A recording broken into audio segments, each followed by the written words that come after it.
आप सभी लोगों का केशवा हेयर केयर में बहुत बहुत स्वागत है। देखिए दोस्तों, हमने हेयर फॉल के ऊपर तो बहुत सारे वीडियोस बनाए और हेयर फॉल डेफिनेटली अपने आप में एक कॉमन प्रॉब्लम है।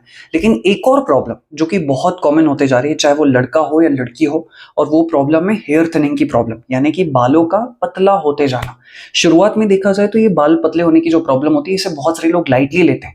लेकिन जब आप इस पर काम नहीं करते, लंबे समय तक आप इस पर फोकस नहीं करते, तो उसके बाद प्रॉब्लम बहुत ज्यादा बड़ी होना शुरू हो जाती है। बिकॉज उसके बाद आपकी जो स्कैल्प का जो वॉल्यूम होता है, जो डेंसिटी होती है स्कैल्प में, जो बाल होते हैं वो बहुत कम हो जाते हैं। पैचेस दिखाई देना शुरू हो जाते हैं, जिसकी वजह से आगे चल के आपको शर्मिंदगी या फिर आपका कॉन्फिडेंस बहुत हद तक कम हो जाता है।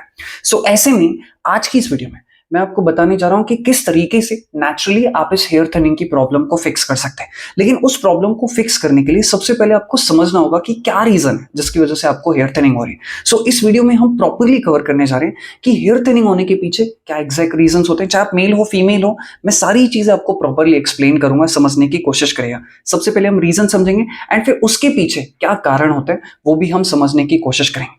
ट्रस्ट मी, अगर आप इस वीडियो को ध्यान से देख रहे हैं तो आई एम श्योर कि आपको बहुत हद तक वो रीजन समझ में आ जाएगा जिसकी वजह से आपको हेयर थिनिंग हो रही है। सबसे इंपॉर्टेंट चीज यही है कि आपको पता हो कि किस वजह से मुझे ये प्रॉब्लम हो रही है। लोग दवाइयां लेना शुरू कर देते हैं, खुद से चले जाते हैं, डॉक्टर भी आपको एलोपैथी दे देगा, कुछ टाइम तक प्रॉब्लम ठीक हो जाएगी। लेकिन ये कोई परमानेंट सोल्यूशन नहीं है। परमानेंट सोल्यूशन क्या है कि आपको प्रॉब्लम पता होनी चाहिए, कारण पता होना चाहिए जिसकी वजह से ये प्रॉब्लम हो रही है। चलिए हम एक एक करके सारी प्रॉब्लम्स को, रीजंस को डिस्कस करते हैं। नमस्ते, मेरा नाम सौरभ है और मैं केशवा हेयर केयर में एज अ हेयर एक्सपर्ट के तौर पर काम करता हूं। इस वीडियो में आगे बढ़ने से पहले मैं आपको दो तीन बहुत इंपॉर्टेंट चीजें बताने जा रहा हूं। देखिए, इस वीडियो में मैं आपको कम से कम 12 से 13 रीजंस बताने जा रहा हूं, 13 मेजर रीजंस जिसकी वजह से हेयर थिनिंग होने के चांसेस सबसे ज्यादा होते हैं। तो अब जरूरी नहीं है कि हर किसी में ये 13 के 13 रीजंस हो, कॉजेज हो जिसकी वजह से हेयर थिनिंग होती हो। आपको उन रीजंस को नोट डाउन करना है जिसमें आपको सस्पिशियस है कि हाँ, ये रीजन है, शायद इस वजह से मुझे हेयर थिनिंग की प्रॉब्लम हो सकती है। आपको उन रीजंस को पकड़ना है, ध्यान रखिएगा। चलिए अब शुरू करते हैं एक एक करके सारे रीजंस को डिस्कस करना। सबसे पहला और जो टेक्निकल रीजन है वो है एंड्रोजेनेटिक एलोपेशिया। क्या कहा मैंने? Androgenetic alopecia.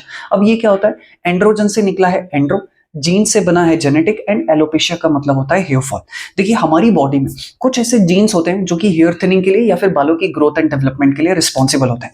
जब ये जीन्स प्रॉपरली अपनी मैकेनिज्म को परफॉर्म नहीं कर पाते क्योंकि कुछ एक्सटर्नल डैमेज हो रहा है या फिर पैटर्नल मैटरनल रीजंस की वजह से ये सेंसिटिव हैं या फिर प्रॉपरली रिस्पॉन्ड नहीं कर पाते हैं, तो उसकी वजह से जो हेयर थिनिंग की प्रॉब्लम होती है उसे कहा जाता है एंड्रोजेनेटिक एलोपेशिया।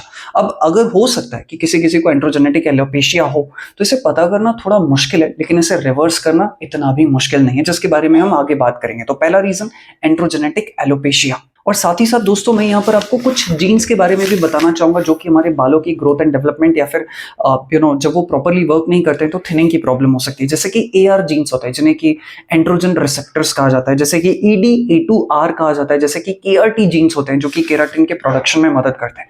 तो ऐसे सिर्फ मैं दो तीन जीन्स के नाम बता रहा हूँ, ऐसे करके सैकड़ों जीन्स होते हैं जो कि बालों की ग्रोथ एंड डेवलपमेंट में मदद करते हैं, या थिनिंग जो है ये प्रॉब्लम भी हो सकती है। अब ये टॉपिक अपने आप में बहुत ब्रॉड है। अगर आप लोग कहेंगे तो डेफिनेटली हम बहुत जल्द जो है इस टॉपिक पर भी वीडियो लेकर आएंगे कि कैसे जेनेटिक्स हमारे बालों को इंपैक्ट करता है। बट फिलहाल के लिए आप इतना समझिए कि एंड्रोजेनेटिक एलोपेशिया जीन से कनेक्टेड एक रीजन है जिसकी वजह से थिनिंग की प्रॉब्लम होती है। दूसरा और जो सबसे बड़ा रीजन है हेयर थिनिंग का वो है हार्मोन्स का फ्लक्चुएशंस होना। ये प्रॉब्लम महिलाओं में जो है बहुत ज्यादा देखी जाती है, स्पेशली जैसे मीनोपॉज के दौरान, या फिर पीरियड्स प्रॉपरली नहीं हो पाना, या फिर बहुत सारी महिलाओं ने ये एक्सपीरियंस किया होगा कि प्रेगनेंसी के दौरान बहुत ज्यादा हेयर फॉल या हेयर थिनिंग की प्रॉब्लम होती है जो कि आगे चल के ठीक हो जाती है।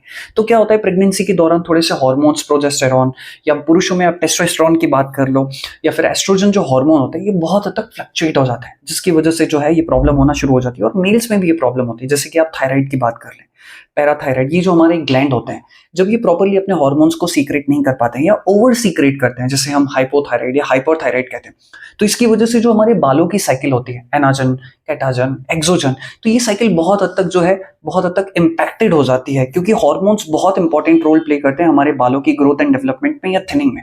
तो हार्मोन्स इम्बैलेंस होने की वजह से भी जो है आपको हेयर थिनिंग की प्रॉब्लम होती है। अब यहाँ पर आप सवाल पूछ रहे होंगे कि यार ये हार्मोन्स क्यों इम्बैलेंस होते हैं? इन सारी ही प्रॉब्लम के पीछे हमारी लाइफस्टाइल डिपेंड होती है। यहाँ पर मैं जितने भी फैक्टर्स बताने जा रहा हूँ आप लोगों को, उसके पीछे हमारी लाइफस्टाइल रिस्पॉन्सिबल है। या तो आपका खाना ठीक नहीं, या आपकी स्लीप पैटर्न अच्छी नहीं, या फिर आप फिजिकली एक्टिव नहीं है तो आपका ब्लड सर्कुलेशन अच्छा नहीं हो रहा है, या फिर कुछ और एक्सटर्नल रीजन जैसे कि आप स्ट्रेस बहुत ज्यादा ले रहे होंगे, या फिर खराब प्रोडक्ट्स का इस्तेमाल कर रहे होंगे, केमिकल्स का इस्तेमाल कर रहे होंगे। तो ये हार्मोन्स का फ्लक्चुएशंस भी इन सारी चीजों पर डिपेंड करता है। तीसरा और सबसे इंपॉर्टेंट रीजन है वो है सही न्यूट्रिशन का नहीं ले पाना। देखिए ये बात तो आप सभी समझते हैं, हमारे हाथ हो, पैर हो, आंखें हो, बाल हो, ये सब बने किसके? किसी ना किसी न्यूट्रिशन के बने हुए हैं, या फिर ये कहिए कि ये सब कुछ बने हुए हैं प्रोटीन के। जैसे हमारे बाल जो है वो एक स्पेसिफिक प्रोटीन के बने होते हैं, जिसे केराटिन प्रोटीन कहा जाता है। अगर हमारे बालों को सही मात्रा में केराटिन प्रोटीन नहीं मिल पाएगा, या उसको सपोर्ट करने के लिए जो विटामिन मिनरल्स होते हैं, जैसे कि जिंक हो गया, आयरन हो गया, ओमेगा हो गया, प्रोटीन हो गया, अगर हम इन्हें ये सही मात्रा में नहीं पहुंचाएंगे तो उसकी वजह से भी हमें हेयर थिनिंग या हेयर थिनिंग की जो है प्रॉब्लम हो सकती है। चौथा रीजन है हमारी साइकोलॉजिकल हेल्थ, या फिर कहिए स्ट्रेस, एंजाइटी या टेंशन जैसी प्रॉब्लम। क्या होता है कि नॉर्मल अगर आप थोड़ा बहुत स्ट्रेस ले रहे हैं तो बात अलग है, लेकिन अगर आप कंटिन्यूसली बहुत ज्यादा स्ट्रेस में रहते हैं, आपको बहुत ज्यादा गुस्सा आता है, आपको बहुत ज्यादा एंजाइटी होती है, तो ऐसे में हमारी बॉडी खुद को स्टेबल रखने के लिए या इस प्रॉब्लम को काउंटर करने के लिए कुछ हॉर्मोन्स को प्रोड्यूस करती है, ताकि वो अपने ब्रेन को सिग्नल कर सके। और जैसे कि कॉर्टिसोल हार्मोन होता है, जो कि एक स्ट्रेस हार्मोन होता है, जो कि हमारी बॉडी जब हम स्ट्रेस में होते हैं तो रिलीज करती है। अगर ये कॉर्टिसोल हार्मोन कंटिन्यूसली बार बार प्रोड्यूस हो रहा होता है, तो जिसकी वजह से हमारी हेयर ग्रोथ की जो साइकिल है वो इंपैक्ट होती है, हमारी बॉडी का न्यूट्रिशन एब्जॉर्ब करने का जो एफिशिएंसी होता है वो डाउन हो जाता है, और इसकी वजह से आपको हेयर थिनिंग की प्रॉब्लम होती है। अब देखिए जो पांचवा रीजन है वो थोड़ा टेक्निकल रीजन है, उसको आपको समझना पड़ेगा। इसे कहा जाता है एलोपेशिया एरिटा। एलोपेशिया का मतलब क्या है? हेयर फॉल होना। एरिटा का मतलब क्या है? एक पर्टिकुलर एरिया, यानी कि हमारे स्कैल्प के हिस्से में जो है एलोपेशिया, हेयर फॉल होना शुरू हो जाता है। कुछ कई दफा एलोपेशिया की भी बहुत सारी प्रॉब्लम होती है। कई दफा कुछ लोगों को एलोपेशिया यूनिवर्सालिस होता है, यानी कि पूरे शरीर में से बाल निकलना शुरू हो जाते हैं। और एलोपेशिया एरिटा का मतलब है हमारी स्कैल्प के एक पर्टिकुलर हिस्से से जो है ये फॉल होना शुरू हो जाता है, तो इसे कहा जाता है एलोपेशिया एरिटा। अब ये प्रॉब्लम होती क्यों है, इसको थोड़ा सा समझने की कोशिश करिएगा। मैं एग्जाम्पल के तौर पे समझाता हूँ। हमारी बॉडी में एक इम्यूनिटी का मैकेनिज्म होता है, इम्यून सिस्टम जिसे हम कहते हैं। जब बाहर से कुछ रोगाणु, जीवाणु, वायरस, बैक्टीरिया हम पर अटैक करते हैं तो ये सिस्टम एक्टिवेट हो जाता है। ठीक है, ये तो इसका एक पार्ट है, लेकिन इसका एक नेगेटिव पार्ट भी है कि जब हमारी बॉडी में कई दफा ये मिस्टेकनली खुद ब खुद एक्टिव हो जाता है, इसको लगता है कि हमारी बॉडी में कुछ ऐसी चीजें इंटरनली जो कि मुझे इंपैक्ट कर रही है, जो कि वो गलत सिग्नल जो है हमारी बॉडी को या हमारे इम्यून सिस्टम को चला जाता है। और जब इसका इंपैक्ट हमारे हेयर फॉलिकल्स तक पहुंचता है तो उसकी वजह से आपके बालों को जो न्यूट्रिशन चाहिए होता है वो नहीं मिल पाता है, बालों में या हेयर फॉलिकल्स में इन्फ्लेमेशन जो है बढ़ जाता है, और इसकी वजह से भी आपको थिनिंग की प्रॉब्लम हो सकती है। ये मैं आपको शॉर्ट में बता रहा हूं, बट इसके पीछे अपने आप में एक बहुत बड़ा मैकेनिज्म होता है। छठवां रीजन बहुत ही कॉमन है, जैसे जैसे हमारी एज बढ़ते जाती है, लाइक सपोज आफ्टर 35, 36 और 38 और 40, तो हमारी बॉडी की एफिशिएंसी खुद ब खुद डाउन हो जाती है, हमारे हार्मोन्स का प्रोडक्शन भी बहुत हद तक कम हो जाता है। तो definitely this is the most important reason कि एज के बाद, एक सर्टेन एज के बाद ये प्रॉब्लम कॉमन हो सकती है। सातवां रीजन, कुछ ऐसी मेडिकल ड्रग्स होते हैं जिनको अगर आप कंज्यूम कर रहे हो तो आपको हेयर थिनिंग होने की प्रॉब्लम है। अब देखिए, अगर आप वो ड्रग्स किसी पर्टिकुलर टाइम पे ले रहे हो तब तक तो ठीक है कि आपको वो प्रॉब्लम नहीं होगी, बट पॉसिबिलिटी है कि कुछ केसेस में ये प्रॉब्लम आगे भी आपको कंटिन्यू हो सकती है। एग्जाम्पल के तौर पे कीमोथेरेपी, जब कैंसर होता है तो कीमोथेरेपी ली जाती है, जिसकी वजह से आपकी बॉडी में बहुत सारी हीट प्रोड्यूस होना शुरू हो जाती है और उसका इंपैक्ट आपके बालों तक भी पड़ता है। तो कीमोथेरेपी हो गया, या फिर अगर आप कुछ एंटी डिप्रेसेंट्स वाली दवाइयां ले रहे हो, या फिर आप बीपी की दवाइयां ले रहे हो, या फिर आप ब्लड थिनर्स की दवाइयां ले रहे हो, तो डेफिनेटली आपको हेयर थिनिंग की प्रॉब्लम होती है। अच्छी बात यह है कि कुछ केसेस में ये प्रॉब्लम कंट्रोल में आ जाती है। जब तक आप दवाई ले रहे हो, आप ठीक हो गए तो ये प्रॉब्लम कंट्रोल में आ जाएगी, लेकिन कुछ केसेस में ये प्रॉब्लम फिर आगे तक भी बढ़ना शुरू हो जाती है। ऐसे में आपको डॉक्टर से जरूर कंसल्ट कर लेना चाहिए, या खुद अपने लेवल पर अगर आपको श्योरिटी है कि आप जो अपने लेवल पर उपाय कर सकते हैं। बट ये बहुत इंपॉर्टेंट रीजन है। आठवां और बहुत ही इंपॉर्टेंट रीजन, हमारी स्कैल्प की कुछ स्पेसिफिक कंडीशन होती है, जैसे स्किन में एक्जिमा हो जाती है, खुजली हो जाती है, वैसे ही हमारी स्कैल्प में भी अगर आप देखेंगे तो फंगल इन्फेक्शन या फिर फंगस होने के चांसेस होते हैं, डैंड्रफ होने के चांसेस होते हैं, सोराइसिस यानी कि खुजली हो जाने की जो है चांसेस होते हैं, या फिर फॉलिकुलाइटिस जैसी जो है प्रॉब्लम हो जाती है, जैसे लाल लाल जो है दाने आना शुरू हो जाते हैं। तो ये कुछ स्कैल्प की कंडीशन होती है जिसकी वजह से हमारी स्कैल्प या तो हाइजीन हम प्रॉपर मेंटेन नहीं कर पाते हैं, या स्कैल्प में इन्फ्लेमेशन बहुत ज्यादा बढ़ जा रहा है, जिसकी वजह से भी आपको हेयर फॉलिकल्स को डैमेज पहुंचता है एंड अल्टीमेटली आपको हेयर थिनिंग होने की प्रॉब्लम हो सकती है। नौवां रीजन, और वो है ट्रैक्शन एलोपेशिया। ट्रैक्शन एलोपेशिया का मतलब क्या? ट्रैक्शन का मतलब होता है दबाव डालना या खिंचाव करना, और एलोपेशिया का मतलब तो मैंने आपको बताया। ये बेसिकली जब हम अपने बालों पे एक मैकेनिकल स्ट्रेस डालते हैं। अब इसका मतलब क्या होता है? जैसे बहुत सारी लड़कियां अपने बालों की चोटी बनाती है तो बहुत कसकर अपनी चोटी को बांधती है, या कुछ लोगों को ऐसा होता है कि अपने बालों को हमेशा बार बार खींचते रहते हैं। इससे क्या होता है कि आपके जो हेयर फॉलिकल्स हैं वो अगर एक पर्टिकुलर टाइम के लिए कर रहे हो तो ठीक है, लेकिन अगर आप लंबे समय तक ये प्रॉब्लम करते रहते हो तो आपके जो हेयर फॉलिकल्स हैं वो वीक हो जाते हैं, जिसकी वजह से आपको हेयर थिनिंग की या फिर हेयर फॉल की प्रॉब्लम होती है। 10वां और बहुत इंपॉर्टेंट रीजन है, और वो है कुछ एनवायरमेंटल रीजंस जिनकी वजह से भी हमें हेयर थिनिंग की प्रॉब्लम हो सकती है। कैसे? जैसे कि एग्जांपल के तौर पे एनवायरमेंटल रीजन में हम लेते हैं पोल्यूशन। जब आप पोल्यूशन वाले माहौल में रहते हैं तो आपकी बॉडी जो है फ्री रेडिकल्स की मात्रा बढ़ जाती है। अब ये फ्री रेडिकल्स क्या होते हैं? फ्री रेडिकल्स हमारी बॉडी में भी प्रोड्यूस होते हैं। जैसे कि मैंने खाना खाया, समझने की कोशिश करना, मैंने खाना खाया, बॉडी उसमें से जो न्यूट्रिशन होगी उसका इस्तेमाल करेगी, बट उसी में से बाय प्रोडक्ट में हमारी बॉडी फ्री रेडिकल्स को भी प्रोड्यूस करेगी।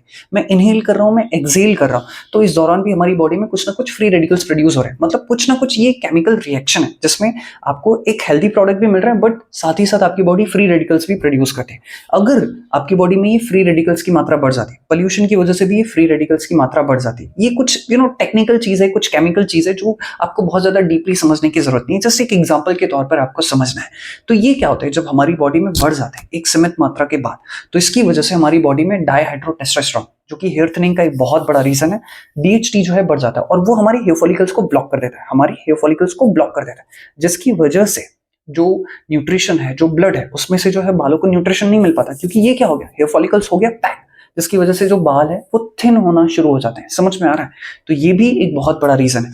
अगर आप केमिकल बेस्ड शैम्पू का इस्तेमाल करें तो इससे, अगर उसमें बहुत हैवी केमिकल्स हैं, तो आपकी स्कैल्प में जो है ऑयल प्रोड्यूस कम होना शुरू हो जाएगा, जिसकी वजह से अल्टीमेटली आपको हेयर थिनिंग की प्रॉब्लम भी हो सकती है। 12th and most important reason, और वो है स्मोकिंग।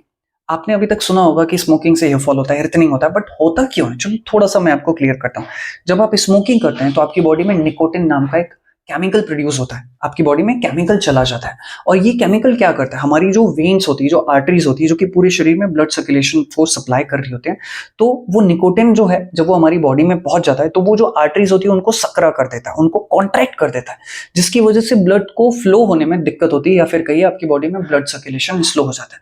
अब ब्लड सर्कुलेशन स्लो होगा तो स्कैल्प को ऑलरेडी कम ब्लड मिलता है, क्योंकि ग्रेविटी की वजह से ऊपर ब्लड पहुंचाना बहुत मुश्किल है। तो ऐसे में आप ऑलरेडी अगर इसको कंज्यूम कर रहे हैं तो ब्लड सर्कुलेशन और स्लो हो जाएगा। और दूसरा, ये जो निकोटिन हमारी बॉडी में जाता है, ये हमारी जो न्यूट्रिशन होते हैं उनको डिप्लीट कर देता है, या फिर कहीं उनको डैमेज कर देता है। तो ओवरऑल आपको देखा जाए तो आपको थिनिंग की प्रॉब्लम होगी। आप किन्हीं भी बड़े शहरों में चले जाइए, बैंगलोर, नागपुर, दिल्ली, तो ऐसे शहरों में आप क्या देखेंगे कि जो लोग एजेड होते हैं ना, अक्सर आप उनको देखेंगे कि वो जब भी अपने काम से फ्री होते हैं उनको स्मोकिंग करने की आदत पड़ जाती है। 80% लोग आप देखेंगे, 80% या शायद हो सकता है उसके अराउंड में लोग जो हैं गंजे हो जाते हैं। क्यों? स्मोकिंग की वजह से बॉडी को डैमेज कर रहे हैं, अल्टीमेटली हेयर फॉल भी हो रहा है, हेयर थिनिंग भी हो रहा है, और गंजे हो गए। 13वां, last but not the least reason, और वो है आपकी गट हेल्थ। कुछ लोगों की गट हेल्थ अच्छी नहीं होती। बार बार अगर आपको कॉन्स्टिपेशन की प्रॉब्लम है, पेट प्रॉपर्ली साफ नहीं हो पाता है, बार बार आपको गैस हो जाती है, या फिर आपको ब्लोटेड फील होता है, या पेट भारी भारी लगता है, इसका मतलब कहीं ना कहीं आपकी गट हेल्थ सही नहीं है, या फिर आपकी जो गट है, जो इंटेस्टाइन है, वहां पर सफिशिएंट मात्रा में हेल्दी बैक्टीरिया की बहुत ज्यादा कमी है। इस चीज को भी आपको बहुत ज्यादा ध्यान देना चाहिए। अगर आपकी गट हेल्थ अच्छी नहीं है तो उससे आपकी बॉडी न्यूट्रिशन को प्रॉपर्ली एब्जॉर्ब नहीं कर पाएगी, न्यूट्रिशन कम जाएगा, तो अल्टीमेटली आपको हेयर थिनिंग की प्रॉब्लम होगी। तो आपको अपनी गट हेल्थ पर भी ध्यान देना है। यहाँ पर मैं एक पॉइंट और ऐड करना चाहता हूँ। पता चला कि आप खाना तो बहुत अच्छा खा रहे हैं, जैसे हमने न्यूट्रिशनल डेफिशिएंसी की बात की, वो एक अलग चीज है, और गट हेल्थ अच्छी होना ये अलग चीज है।